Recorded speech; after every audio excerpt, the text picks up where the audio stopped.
આજે તો પ્રિતેશભાઈ અને સુધીશભાઈ ની હારે પોગી ગયા કાસડી ગામે. જા બની રહ્યું છે એક માજી નું મકાન. જય દ્વારકાધીશ, જય શ્રી રામ. 112 દી સાગાની સાથે આજે તો હવાર માં થઈ ગયું છે ટ્રેક્ટર ચાલુ.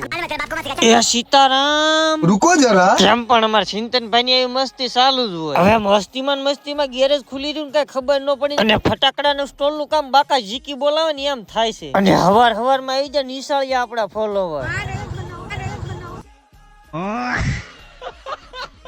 પછી આવી કે વર્ષો જૂની મેલી બોલેરો ધોવા એટલે મેલી એટલે હદ બારી મેલી. અને આજ તો ફોલોવર ખૂટતા દેસી પાછા બે ભાઈ બનાવી જાય. અને પછી આવી જાય આપણે પ્રિતેશભાઈ ને સુધીશભાઈ નું સેવાનું કામ જોવા. કારણ કે એક માજી સાડી નું ઘર બનાવીને પોતાની દીકરીઓ સાથે રહેતા હતા. હા મિત્રો, આપડા કાસડી ગામે બનવા જઈ રહ્યું છે સુધીશભાઈ ને પ્રિતેશભાઈ હસ્તક નવું મકાન. તો પ્રિતેશભાઈ ને સુધીશભાઈ ને તો સલ્યુટ છે ભાઈ. પાછો આવી ગયો ગેરેજ ને ભાઈ તો આજ તો 2-3 બોલેરો ધોઈ નાખીને 2-3 બોલેરો બુકિંગ માં પડી. પછી પાછો એક બોલેરો ધોઈને હું જો ખાવા. હજી હવારમાં તો થોડાક સ્ટોલ તૈયાર થયા હતા પણ બપોર પછી ઘણા થઈ ગયા. અને વળી પાછો એક બોલેરો ધોયો. મિત્રો આજ તો બોલેરાની બધાની એટલી ધૂળ ભેગી થઈ હતી મારે આજ બધું ધોવું પડ્યું. હજી તો બોલેરા બધા પૂરા થયા ને કાં તો એક સૌનો સગો તગો ધોઈ નાખ્યો. અને આજ તો મારા ચિંતનભાઈ ગાડીઓ ધોવા આવ્યા છે.